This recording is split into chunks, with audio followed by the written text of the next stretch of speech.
experiment trial run with this format. I'll give a brief introduction to Bill, in case you missed his talk yesterday. Bill grew up in Cortez, Colorado. He went to Stanford for his bachelor's degree, which was in human biology, and he stayed there for a PhD in biology. His advisors there were Stephen Schneider and Chris Fields, right? Then he went to Princeton, did a postdoc funded by NOAA, fellowship funded by NOAA in Steve Bacala's group. And then he started at University of Utah in 2015. He's won lots and lots of awards. I think Justin listed them all yesterday. I just want to point out that these are not just ecology or biology domain-specific awards. These are general science awards, the kinds of awards that any scientist in the country is eligible for. It's on been on the highly cited list since 2019, received a Packard Fellowship, also 2019, and this year he was awarded from NSF the Waterman Award. Again, it's a science-wide competition, and I don't actually know if any other ecologist has won that award. So it's really impressive. It's cool that Bill is raising the profile of ecology and science in general. It's also remarkable what he's done for someone as young as he is. He got his PhD in 2013, just over 10 years ago. And if you look at the number of publications and the number of citations, it's kind of mind-boggling. So very lucky to have Bill with us today. And I'm excited to, among other things, ask about the secrets of his success. So thank you all for submitting some really cool questions, really interesting questions. I've grouped them into 4 categories. First, what I'm calling origins. How did Bill get a start? Second, secrets of success. Then we have some research-related questions specific to his research, and then questions about the relationship between science and management, right? So we'll go ahead and get started. How did you get into ecology? So thank you, Peter, for that very kind introduction. And I just want to also say thank you all for hosting me. It's been an absolute pleasure to be here, to have wonderful science conversations. I've really enjoyed it, and I hope to be back quite soon. So growing up in Southwest Colorado, I was really, I think, fortunate to have the opportunity to spend so much time outdoors with my family. So my parents really cared about camping and fishing, and my dad really loves bow hunting. And so that took us outdoors all the time in the mountains in Colorado and the deserts in Utah.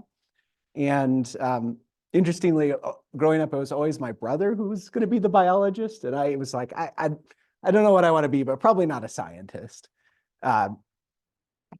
Started off college and thought I wanted to be a doctor, and took a first couple chemistry courses and decided that was not what I wanted to be.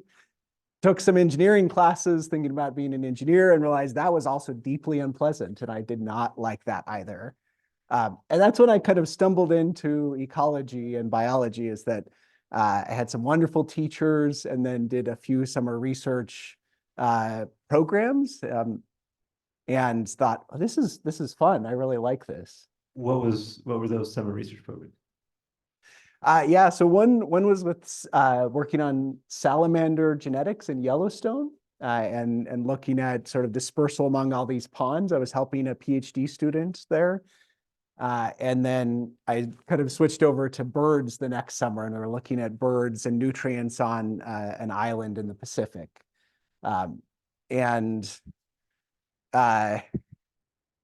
I started off as an English and human biology double major and didn't quite finish the English major, but I still benefited a huge amount from that. I think the creative writing classes in particular. And I had this English advisor who was a poet, and I went into her office and I was asking her advice on classes, and she didn't have much advice on that, but she said, go to somewhere in the world where something is about to disappear forever. Maybe that's a language, maybe that's a culture, maybe that's a species. That's my advice during college. And I was like, okay, it's interesting advice from your advisor. But then actually this research on a Pacific island not intentionally, but ended up fulfilling that I spent this time on this island that the highest point is about 3 to 4 feet above sea level. And it was really stunning to realize that that place on planet Earth will likely be gone in my lifetime. And so that, I think that really pointed me towards climate change. And then I decided I wanted to go to grad school and do research at that point. Did you ever consider another career? I mean, not for that long. I think that I didn't have a strong sense coming into college what I wanted to do. And this is, I think, a nice testament to the value of research experiences as an undergraduate, that by the time I had done some ecology research, I also took a field class in the tropics from Rodolfo Dirzo, that those really hooked me, that I think by that point I knew I really wanted to go do research. And within the field of ecology, how long did it take you to figure out what you wanted to focus on? Yeah, I think so. This is where the background, my kind of growing up in Colorado, comes in again. So I did a senior thesis on birds and climate change, and I enjoy birds, I enjoy counting birds, but I realized I wasn't a birder. And I kind of realized I wanted to work on organisms that also affect the climate. So I realized I wanted to focus on forests and how forests are affected by climate. And as I was just about to start my PhD, I was back home in Colorado and went up to a bunch of the same sites in the San Juan Mountains that I had spent so much time in as a kid. And it was another one of these just completely stunning experiences where the forests that I had grown up in looked more like moonscapes. They were just these dead skeletal aspen forests that had died off in my lifetime. And I think that really prompted these questions that ultimately became the seed of my research is, what's going on here? Is this related to climate change? And what does this mean for the future? Actually drilling down to find the specific research questions took a lot more time, but that I think really set my path. Okay, so on that theme, how do you get those specific ideas? So I find a lot of your papers so original, creative. Here's just from the last year, a couple of titles. Climate change greatly escalates forest disturbance risks to US property values, right? Getting into property values. This was another one which I emailed you about. Bill did this one with a postdoc, I think Antoine Cabon. Yeah. Large volcanic eruptions elucidate physiological controls of tree growth and photosynthesis. So taking advantage of tree ring records that stretch back to big volcanic eruptions to study those responses. So the question is, where do you get your ideas? That's a big, a challenging question, Peter. Well, I mean, I guess I would say I really love just brainstorming and reading widely. And I think just kind of cultivating curiosity about how systems work and how systems interact with the climate. I think actually some of the things you quoted are relevant in that it's just interacting with a group of really curious and passionate scientists. So I feel really lucky to interact with my lab group, who are all have kind of their own broad set of interests, and my colleagues. And one of the fun parts about being in a broad biology department is I don't just talk to ecologists. So I talk to genetics folks and evolutionary folks and cellular and molecular folks. And kind of beyond that, so in the Wilkes Center for Climate Science and Policy, that's been amazing to try to really brainstorm with social scientists, humanities, engineers. The property values paper actually came from discussions with social scientists that we we had done these disturbance models that I shared with all of you yesterday.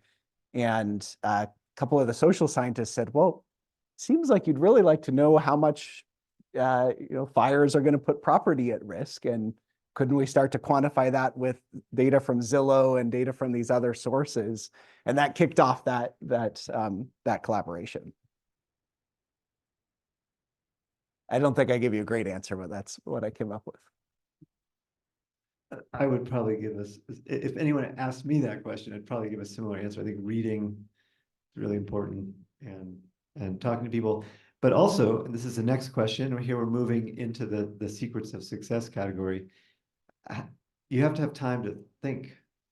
How do you carve out time to think in a busy schedule? Yeah, that is a constant challenge for me, and I'm sure for all of us.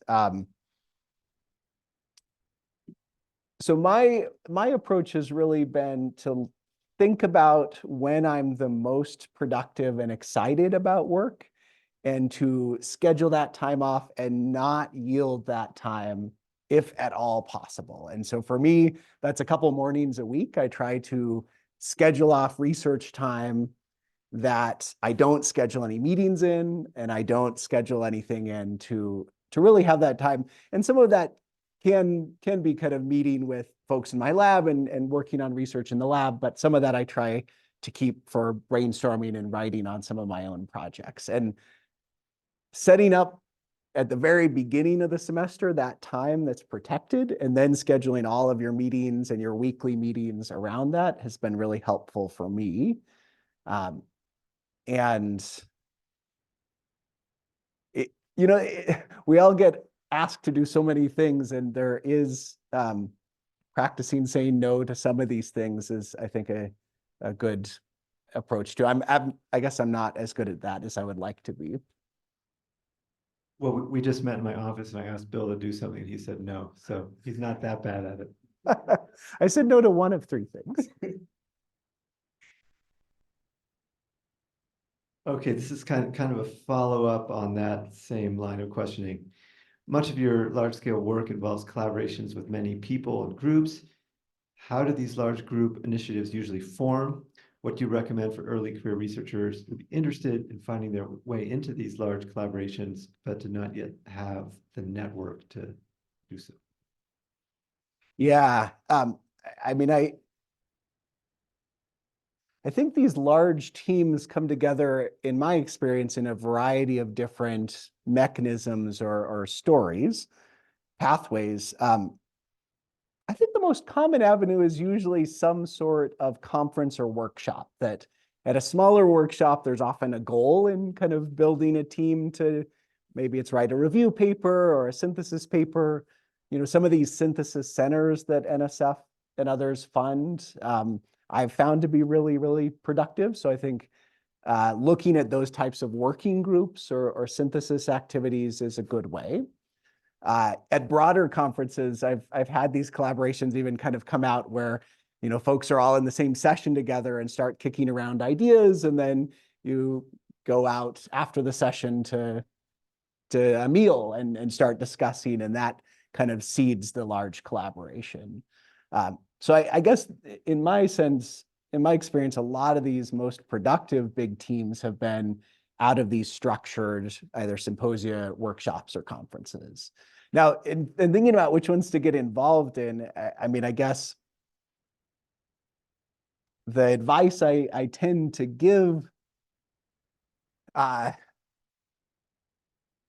to folks in my group who are thinking about this is, I think they can be extraordinary opportunities, but you do want to be strategic and not say yes to every single one. So you want to make sure that the ones you get involved with are ones you're really excited about and you want to spend time on. And if you feel like it's maybe on the edge and is going to take away a lot of time from your core research, then maybe it's not the best use of your time. So being a little bit strategic about which ones you jump on board and say, yes, I'm in, let's write this big group paper together, and which ones are like, well, that's not my main interest, maybe I'll not spend time. I think another factor there is there someone in this group, you know, you get together over the meal at the conference, you generate these great ideas. You want to keep going. Is there someone in the group who's actually going to have the time to Yeah. do it? Yes. And yeah, I'm always careful about getting involved in groups where there isn't someone with at least a, you know, a good chunk of dedicated time to really push it forward. Yeah. And if you are excited to be that person and it fits with your research goals, go for it. If you're not excited to be that person, don't get signed up to be that person. Is my advice. But yeah, I agree. And this is where some of these synthesis working groups are very helpful, because there is often either an organizer or a postdoc associated with that group who can be that designated person to push it forward and actually execute on this large project. So more advice for grad students. Well, actually, that is a separate question. How does your mentoring approach borrow from or build on mentoring you received early in your career? Yeah, I feel just incredibly fortunate to have benefited from so many wonderful mentors over my career. And these are folks who opened doors for me, who really helped train my way of thinking about the world, who, you know, helped during rough patches when everything was going wrong. I can't state enough how much science looks like an individual effort, but it's a community and a team effort. And building that community, I think, is important at a lab group level and at a broader department or center level. And so I guess that's what I strive to do in my own group, is that we're all on a team invested in each other's succeeding and in understanding how the world works and having our science make the world a better place. And how can we do that? How can we set up the atmosphere? How can we set up the meetings and the interactions to do that? How can I help connect students with where they want to be and open doors for them and really pay that forward? And so those are the pieces that I think I try to learn from my own mentors. It's to some extent, I mean, finding, as you're thinking about, you know, your different steps through your career, surrounding yourself with people that you actually enjoy being with and enjoy working with is a really wonderful part of this job. It's really nice if you can work with folks that you really get inspired by and can really connect with and help move science forward. So you mentioned that some of your mentors helped you through rough patches. And I think, you know, when you come here and we give in the introductions and we talk about the prizes and the citations and the numbers of papers, it's all success. It all looks easy. So yes, another question I have for you is, what are some of the most challenging and frustrating experiences you've had that you faced in your research? I guess it could go beyond research. And how did you respond? You know, so one of the things that has just I have learned again and again and again is that a huge amount of science is just around persevering and coming back from setbacks. And I remember I was, as an undergraduate student, I got a chance to interview, as part of this dinner, a very esteemed professor. And I asked him, what do you see as the single most important skill you have learned in your career? And I was pretty sure he was going to say something around coding or math or statistics or, you know, something along those lines. And he said, no, it's the ability to fail and to get back up and try again, and to fail and to try again, and to fail and do it again. And just to do that as long as you can. And that really stuck with me, because I really do feel like so much of science is trying things that don't work and then learning from that and trying, hopefully, an improved way going forward. In my own career, I guess some of the most challenging times were during my PhD. We published a paper that scientists agree about climate change, which was not a shock to anyone in climate science, but created a huge splash outside of climate science. And we were getting constant threats and hate mail, and folks writing blogs trying to assassinate my character and my co-author's character. And a couple weeks later, my PhD advisor, who was the senior author on that paper, passed away unexpectedly. This was the busiest summer of my field work. I had a bunch of experiments going, no ability to talk to the media in the mountains of Colorado. And then my PhD advisor, one of the two PhD advisors, passed away. And this was unexpected. Steve Schneider was only 65, and he had had some health challenges, but he was in good shape. This just happened on a plane unexpectedly. And so that was a struggle of an experience. And I think, this is where the community really comes in, is supporting each other, helping each other. The number of people whose lives Steve Schneider touched was just incredible. The folks kind of coming together, that this was the legacy that he left, was all of these former students and current students across the world. And so that, yeah, it's not a concrete answer, but I think the community and having this kind of mentorship network where you have other mentors and other folks who can step in or can help you with different pieces if one mentor is really busy or unavailable. And that was, I think, another key part to overcoming some of those setbacks. So let me try, and this is not one of my scripted questions. I'm just reacting to what you said, try and get it straight. I feel like the ability to take advantage or to find good, so good mentorship doesn't always come to you. Sometimes you have to go out and get it. So I mean, in that situation, Yeah. What was the balance of those two ways of, getting the kinds of advice you needed? Support.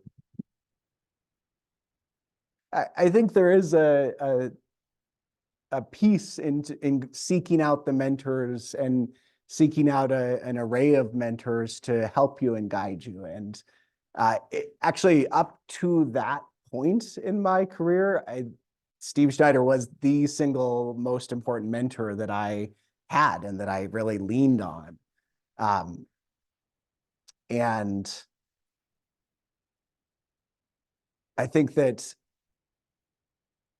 there are folks who will step out and kind of pay attention when folks are flailing, but also seeking out mentors who maybe they don't study exactly what you study, but they have the ability to help you with some of the methods, or just help you kind of think about how to troubleshoot and overcome some of the challenges that you're facing.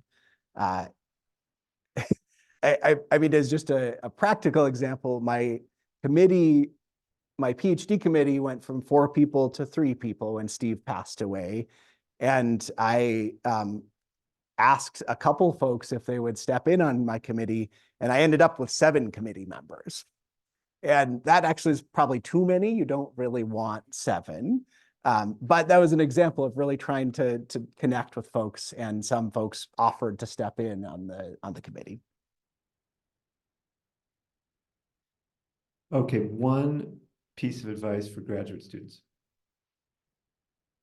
All right, I feel like I've hit the persevere advice hard. I think the other piece of advice I would really give, 2 pieces of advice. Sorry, I'm going to break the rule. I think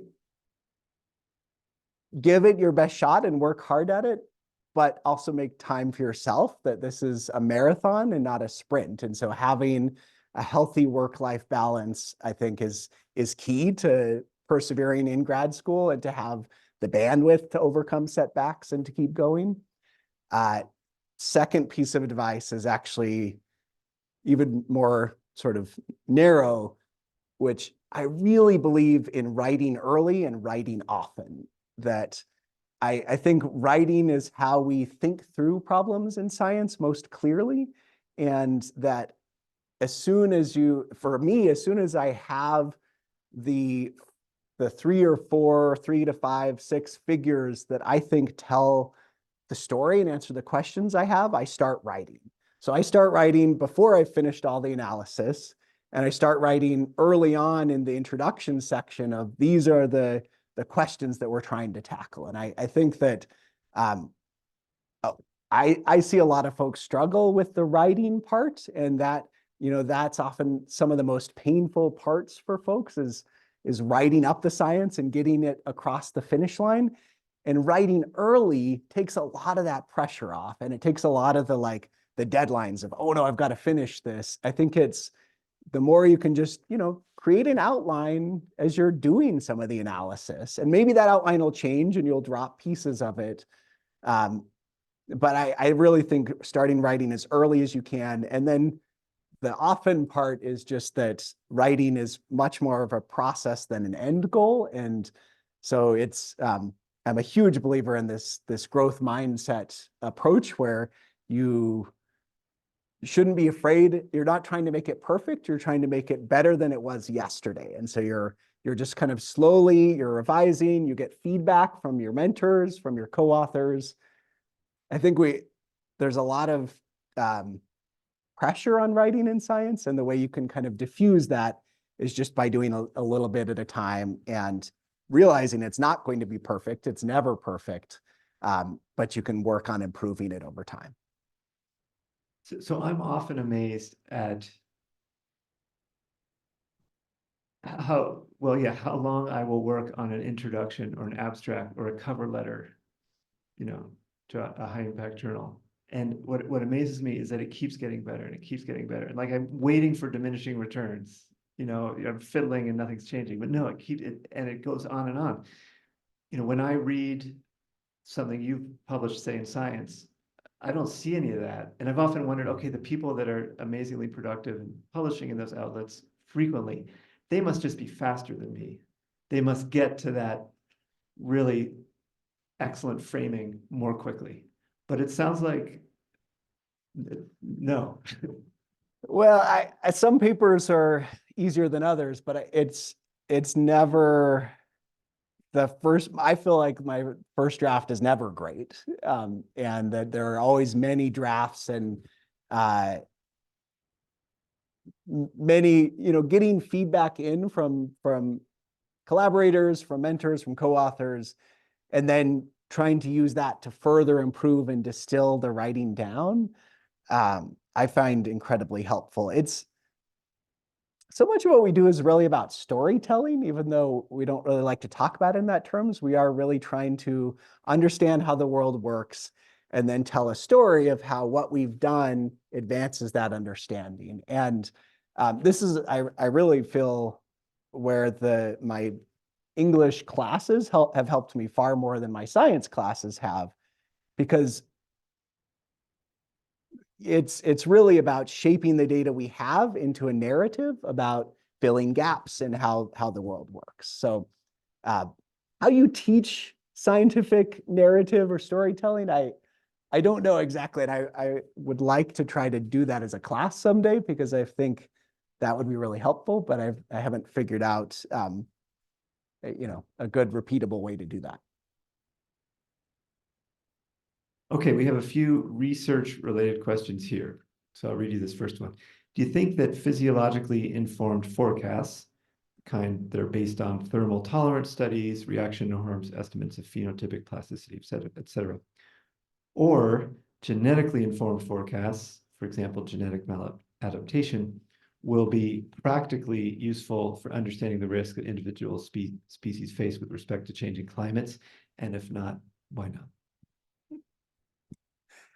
So the question is, are more physiologically informed or genetically informed likely to be more useful?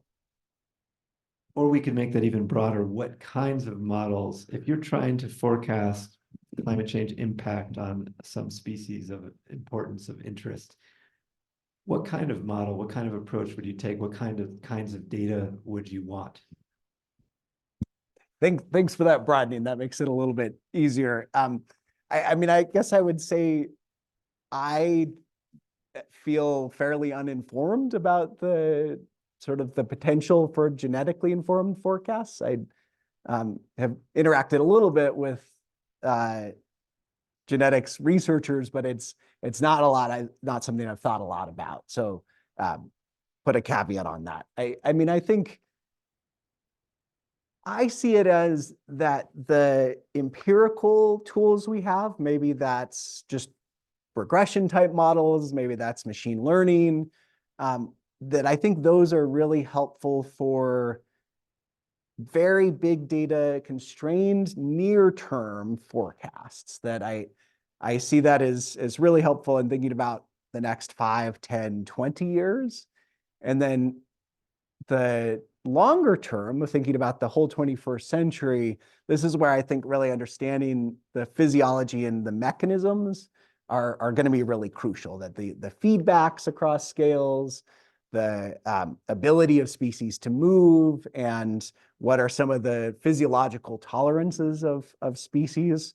I think that's going to matter a lot over the longer term. And so we try to use a mix of those tools. We try to do some of the more just statistical regression type approaches and the more mechanistic models. And I think there's a lot to be learned actually from comparing these different approaches. And you saw that some yesterday of, let's just compare the climate envelope niche models to the Earth system models, because those are at the opposite ends of the spectrum. One is very, very mechanistic focused, and one is purely statistical.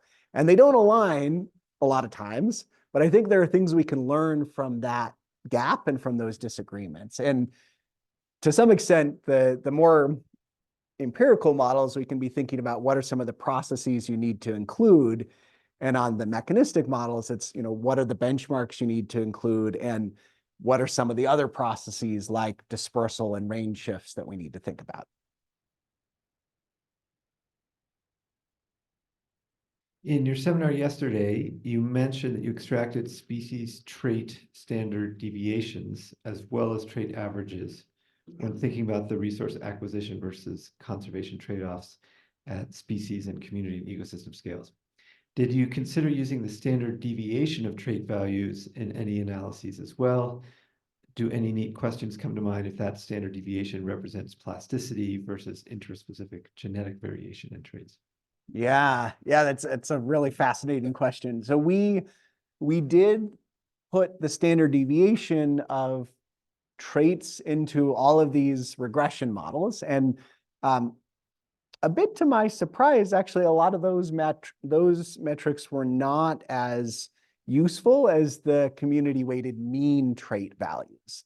And this surprised me a little bit because in some of our previous work, we had seen the effects of the standard deviation in some of these hydraulic traits. Different focus of that previous study, but I think that there's this huge range in trait values at an individual site and within an individual biome. And how much of that how much of that is likely plasticity, I think is a really interesting and open question.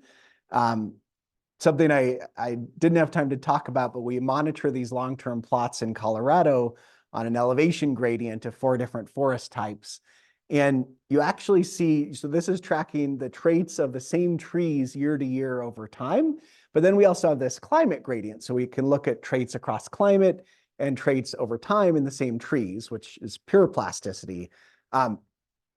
There's huge variation over time in the same trees, but it's often not in the way you'd predict being adaptive. It really looks like most of the plasticity we see is either not that adaptive or even maladaptive, in that it's probably a sign of damage and stress. That you tend to see these patterns that look like the trees are sick and stressed, not so much that they're sort of actively responding and regulating in sort of an adaptive direction. Okay, one more research question before we move on to science and management. What's your all-time favorite paper and why? Um,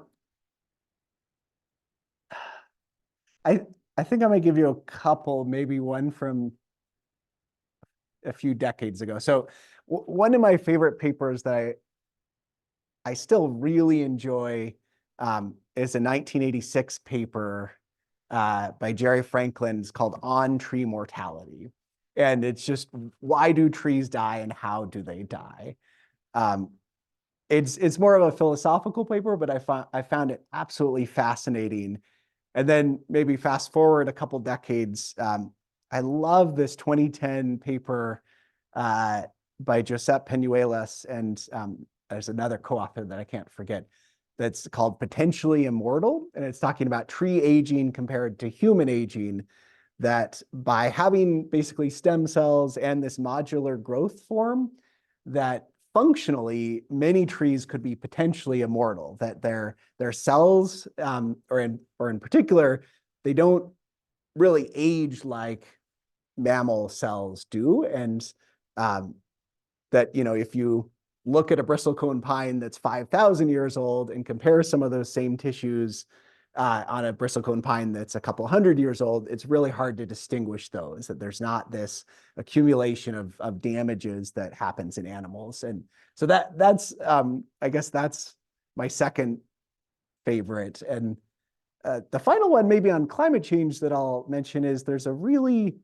wonderful 2016 review paper by Sol Sang in Science that's all about how climate change affects social and ecological systems. And it's a really beautiful distillation of how we look at how climate change affects things and what is the scope for climate adaptation and shifting vulnerability, and what's the scope for mitigation. And so I picked two tree papers and a climate change paper that are my all-time favorites. I get to teach the Sang paper. I sadly don't get to teach the tree physiology ones, but. Okay, on to science and management.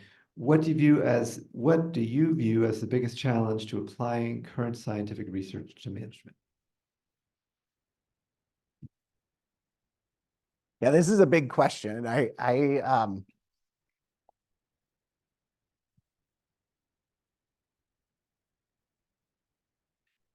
guess to some extent, a lot of our scientific research is focused with, at least the more basic science work that we do has got a very different focus with it, which means the questions that are set up and then the data collected and the models used are not really designed with management in mind. And I think that comes early on in the questions that we decide, maybe the grants that we write or the questions that we come up with. And probably the lack of this kind of continuous dialogue with managers about what do managers really need and what do they want to know and what science would help them. And so when we go all the way through the process and publish the paper and we have the data sets and models, maybe then that's not actually useful to folks who want to make decisions on the ground. That's I think one piece. The other is a lot of our basic science, the goal is to illuminate general patterns and find mechanisms that matter broadly. And so that, understanding this generality, that's what you need for a high impact paper, right? That's what you need for a lot of these basic science journals.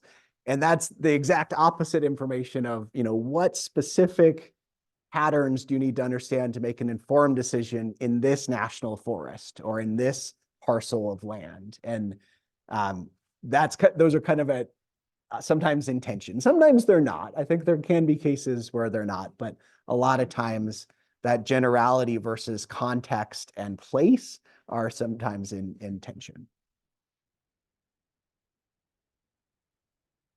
Yeah, and I'm not even sure that we would want lots and lots of researchers designing their research to answer their very, very specific questions. That might not be an efficient use of taxpayer money. Yeah. Right? I mean, because there's no end to the questions. I think the hope is that eventually this general understanding makes it easier to answer specific questions or to estimate, to get close to a good answer to a specific question. But clearly we haven't provided any help to managers in walking from the general well understood principles to the very specific applications. Right. Yeah. And I think there's some scope for trying to better connect these two types of questions. One, in thinking about what are the general rules of thumb that the basic research implies for management. So, generally we know these certain pieces that are probably broadly applicable across forests, at least in the Western US. And then second, I think in kind of the tools and maps that we're generating maps that come out of these models. Maybe it's not the exact right variable that a forester wants to know in a given region, but hopefully things like the relative fire risk across this landscape or the relative insect risk, that those types of maps and tools can still be somewhat useful in both planning and then implementing management. That's what I tell myself. I hope that's true. While studying massive forest mortality events, how do you stay optimistic or hopeful about the future of forest ecosystems, or do you? Yeah, well, it definitely does vary over time. There's sometimes where you go out into the field and you see far more trees dying than you ever expected possible. And in our long-term plots, we've seen mortality shift from low elevation up to mid elevation, which is consistent with the range shift, a range contraction. And those hit you like a gut punch. Like I do feel that emotionally when you see these landscapes changing that you care about. One of my mentors, Terry Root, has this wonderful story where her partner was undergoing chemo and she went in to meet with the oncologist with her partner, and the oncologist was just making conversation, said, "What do you do for a living?" And Terry said, "Oh, I study the effects of global warming on plants and animals." And the oncologist said, "That's the most depressing thing I have ever heard." And she thought, you're a cancer doctor. You're around really sick folks all the time. How do you deal with it? And the oncologist said, "Well, I focus on saving every person I can. And I wake up every day just thinking about the next person that I want to help." And I think that's kind of one way to look at that, is you look at kind of the next step in front of you and that the next pieces in front of you. And we can't individually fix these problems, but collectively, I think we can move the needle. I would add one other thing, which is that actually on climate change in particular, I am far more optimistic than I have ever been. And I think that's actually a really dramatic change from 5 years or 10 years ago. There are a couple of reasons for that. There are policy reasons, and there are economic reasons, and then there are scientific reasons. And so I think that we're still a long ways from where we need to get, but actually I am a lot more optimistic about tackling climate change than I've been. I'm happy to go into those if you want, but. Sure. Okay, so on the policy side, 2024 where we are today looks fundamentally different than 10 years ago or 5 years ago. And I do think the trio of bills at the federal landscape really changed things from a US policy perspective. The Bipartisan Infrastructure Law, the Inflation Reduction Act, and the Chips and Science Act. The fascinating part there too is it had these knock-on effects internationally, that it set up meaningful US climate action, but it actually upped the ambition and the pressure on many other countries around the world. And in some cases kind of created this sort of competition for further developing greener technologies. So that's I think one very big change. A number of sort of policy folks have suggested that we might be thinking of the Inflation Reduction Act in hindsight along the same levels as the Clean Air Act for turning points in US environmental policy. Time will tell. I think clearly what happens in the next 4 to 6 years is going to matter.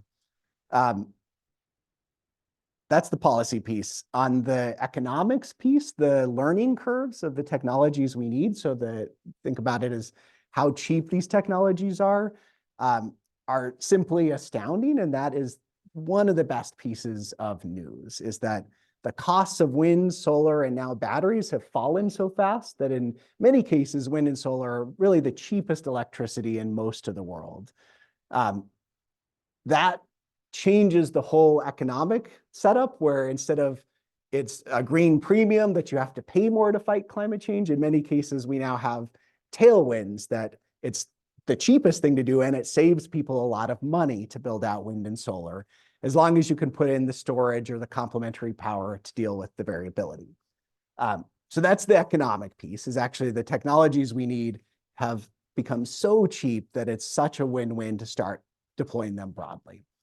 And then on the science side, I mean, I think a lot of folks don't necessarily realize this, but 20 years ago or 10 years ago, business as usual was the high emission scenario and 4 to 5 Celsius of warming. And that was kind of the middle. Of course, there's uncertainty due to climate sensitivity and things like that. Now, when the IEA or the MIT Climate Action Tracker do this, actually business as usual is about 2.7 degrees of warming. So we have moved from that high emission scenario to the moderate emission scenario in the past 10 years. Now, we need to peak global emissions urgently this decade, and to try to push it as close to 2 or between 1.5 and 2 degrees as possible. But moving from an expected value of 4 to 2.7 is a huge story. And in fact, when we submit papers with high emission scenarios, we get comments from reviewers saying, that's not business as usual. You should use the moderate emission scenario for business as usual, because that's what we're on track for. And then give us the low and the high emission scenario as sort of the risk assessment and the range of outcomes. So that's, even on the science side, you can see the effects of these policy and economic tailwinds playing out in the expected temperature rise. Yeah, I've noticed in some of the more optimistic emission scenarios, global temperature peaks and starts to come down. Like maybe it's a little after 2100 or something, but I don't remember seeing that. I don't know. Yeah, like you said, 10 years ago, it was not really in view. Well, and I don't want to underplay the seriousness of how much this decade matters and how much we still have to do. But I do think it's worth highlighting that there is lots of good news, both on the adaptation and the mitigation side. And I think kind of the constant doom and gloom doesn't work for moving us forward on climate change. Your research highlights some serious shortcomings with the carbon offset forest practices not living up to their promise. Do you think that large landscape conservation initiatives like 30x30 might be a better focus for these investments, assuming they're effectively managed? Yeah, that's an excellent question. I think the short answer is I do think there's a lot more promise and a lot fewer pitfalls of focusing on a more investment and conservation driven focus. So I do think if done well, some of these programs could be a lot more effective at accomplishing some of the same goals that carbon markets and carbon offsets are trying to accomplish. There are existing templates of how to do this already in some regions and states. California has a climate change investments fund that some of the cap and trade funding goes into, and then they focus on community resilience and forest and landscape resilience. And that's just getting off the ground, but that's a very different approach than a carbon offset approach. It's taking this climate policy money from the cap and trade, but it's really trying to funnel it into having the most beneficial impact. And I think that's going to ultimately serve us a lot better than the offset approach, where you really do have to get this very, very well because you're enabling continued fossil fuel emissions from the carbon offset. And what you also want is you don't want the disincentivizing of emissions reductions. And I think there is quite a bit of worry that carbon offsets, people take the cheap and easy thing and not actually reduce their emissions. Okay, last question. You co-chair the Great Salt Lake Strike Team. Do you feel like a fish out of water, given your expertise? What aspects of your past work have prepared you for this role? What sort of training experience do you wish you'd had as a graduate student to prepare you for such a role? Yeah, that's an excellent question. It has been a learning experience, and I say that in all of the positive senses of the words, in that it is not my direct research background, although there are some very interesting connection points in that we do think a lot about ET over landscapes, ET of crops and of trees. And there are often policy intersections too, where proposals are floated that to save the lake, we just should cut down all the trees. And our research and other folks' research, folks here at Utah State and at the Forest Service and other agencies, can and should weigh in on those types of proposals. What training do I wish I had had? I mean, I think this is a really wonderful example of the science interfacing and really being called upon to inform policy. And I think this is the same story with our work on carbon offsets and nature-based climate solutions, is that we want to provide the best science possible to do that. But in the strike team, it's we spend a lot of time trying to translate between the kind of hardcore hydrology and what does that mean to the public? What does that mean to policymakers? And really trying to distill down what we know and how that should inform decisions is a huge challenge. And we spend a lot of time trying to understand what each other are saying. And I think that's not uncommon in very interdisciplinary teams. And this is not just interdisciplinary in terms of academic disciplines, but also, we have folks who are former legislators, or we have folks who are water managers as part of the strike team, and state agency folks. That building of bridges and kind of sharing, being able to talk to each other productively is a challenge and takes time. I think one of the things that I'm incredibly grateful for about the strike team is everyone is really committed and collaborative, that we're trying to bring the best expertise we can across the research universities in Utah and the state agencies to serve the state on this critically important societal issue. So we're all in it to try to get this right and to try to restore a healthy lake. And sort of having that commitment and trust and collaboration as sort of the bedrock of the strike team has been crucial and really, really rewarding to be a part of.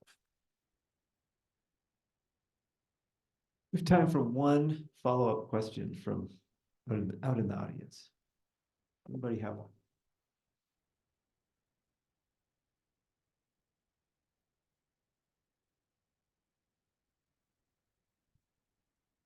All right, my question for you is, how should people juggle how much control we should have over our environment.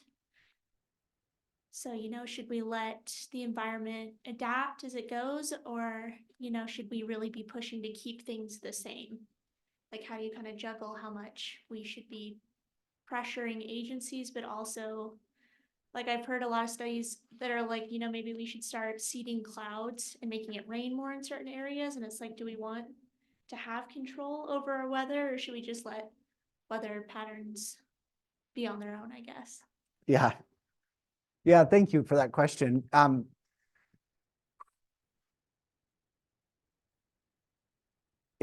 would say it's one of these tricky issues that we all have to grapple with, because the answer is probably going to really vary by the system, and really, some of it comes down to what do we value, right? Whether it's the Great Salt Lake or a given patch of forest, maybe it's national forests. What do we value about that ecosystem? What are the things that we really care about and want to see in that ecosystem, whether it's conserving the biodiversity, maybe it's the ecosystem services, clean air, clean water, reducing fire risk. Because I think there are going to be lots of areas where we do want to try to be strategic and change, and maybe manage forests to reduce fire risk, for example.